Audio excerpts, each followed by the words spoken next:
Hello दोस्तों। देखिए दोस्तों, सामने आपको पहाड़ नज़र आते हुए, और ये जो नदी है, इस नदी का नाम है शारदा नदी। तो दोस्तों आप लोग देख सकते हैं किस तरीके से ये नदी मुड़ रही है, और जब पहाड़ों से ये नदी उतरती है तो इसका वेग जो है वो बहुत तेज़ होता है। और सामने देखिए किस तरीके से पानी को रोका रखा है। आप अगर दूर से देखेंगे, देखिए मैं दिखाता हूँ आपको, ये नदी यहाँ से मुड़ रही है। तो दोस्तों देखिए इस नदी को किस तरीके से मोड़ा गया है। यहाँ पर देखिए सीमेंट के कुछ बैरिकेड लगाए गए हैं, और इस सीमेंट के बैरिकेड से पानी को मोड़ा गया है। और पानी किस तरीके से मुड़ रहा है आप लोग यहाँ से देख सकते हैं। देखिए पानी का जो वेग है यहाँ से हमें पता चलता हुआ, और सामने देखिए पूरे पहाड़ हमें नज़र आते हुए, और बीच में दिखाता हूँ आपको एक जगह। ये देखिए, ये यहाँ पर हो सकता कोई बड़ा पत्थर हो।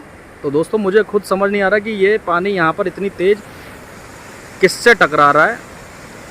ये देखिए दोस्तों, ये वो जगह है, यहाँ पर कोई बड़ा पत्थर या कुछ ऐसी चीज़ हो सकती है जिससे ये पानी टकरा रहा है। और पानी टकराने के बाद दोस्तों देखिए पानी कितनी तेज़ी से उछलता हुआ हमें प्रतीत हो रहा है।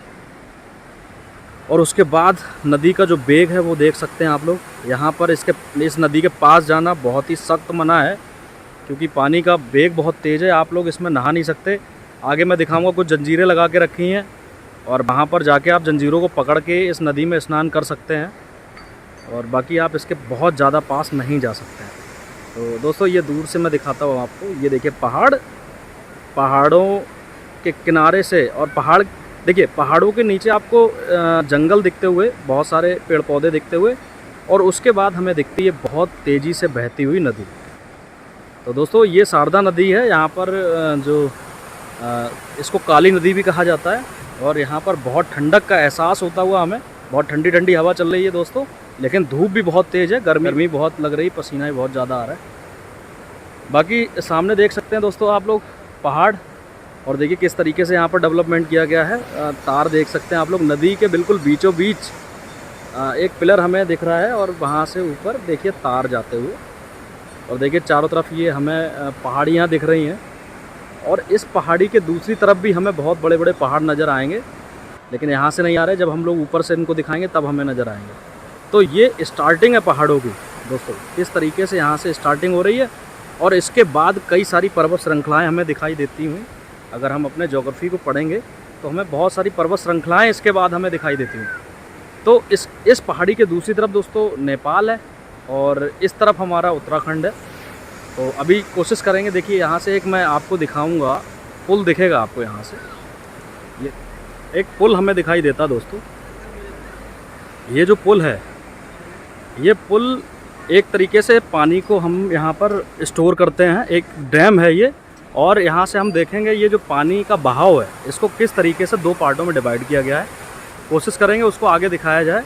देखिए एक जो धार है, यहाँ पानी की एक जो धारा है, उसको हम मोड़ते हैं दूसरी तरफ मीन्स बनबसा की तरफ, और एक धारा ये सीधे हमें जाती हुई दिखती है। तो इसके दूसरी तरफ दोस्तों नेपाल है। अभी हम कोशिश करेंगे, नेपाल में एक सिद्ध बाबा का मंदिर है, उसको भी घुमाया जाए, और इस पुल से चल के ही हम सिद्ध बाबा के मंदिर को पहुँचेंगे। तो यहाँ से आप पुल देख लीजिए, उसके बाद हम लोग चलते हैं सिद्ध बाबा के मंदिर। और उसके बाद देखिए यहाँ से हमें पहाड़ियाँ दिखती हुई, जो अपने आप में बहुत सुंदर हमें दिख रही हैं। और पानी का बहाव देखिए, उसके बाद आप लोग पहाड़ियों को देखिए। ये देखिए थोड़ा थोड़ा मैं पहाड़ियों को दिखाता हुआ चल रहा हूँ, क्योंकि ये प्राकृतिक वातावरण है दोस्तों। इस तरीके का माहौल, इस तरीके का जो प्रकृति की बनाई हुई जो देन है, वो हमें बहुत कम जगह पर ही नज़र आती है। तो दोस्तों इस समय हम लोग टनकपुर में खड़े हैं, और यहाँ से पहाड़ों की स्टार्टिंग है। तो देख सकते हैं आप लोग यहाँ से पहाड़ और ये नदी। ये देखिए चारों तरफ पहाड़ और बीच में नदी, और किस तरीके से लोग एंजॉय करते हुए। देखिए छोटा बच्चा नदी में नहाता हुआ, ये देखिए।